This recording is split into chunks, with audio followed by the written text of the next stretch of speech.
29 नवंबर को अवैया है हमार फिल्म लोरिक चंदा बन के तैयार है।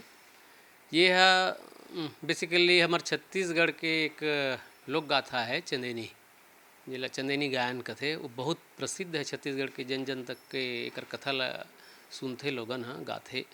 और उकरे एक कथा है राजा मेहर के बेटी चंदा के, और ओकर राजमहल में काम करिए चरवाहा के। चरवाहा मतलब लोरिक बहुत अच्छा बांसुरी बजाए, ओमें मोहित हो जथे राजकुमारी है। तो यही ओकर प्रेम कथा है जो आज भी जन जन तक गुंजायमान है।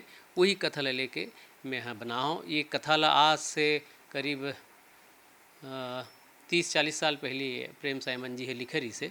प्रेम कथा है, इनमें संगीत तो पुट पुट के भरे है, लोक संगीत भी भरे हुए है, साथ में हास्य भी है, साथ में एक कथा भी है, और साथ में एक इमोशन है।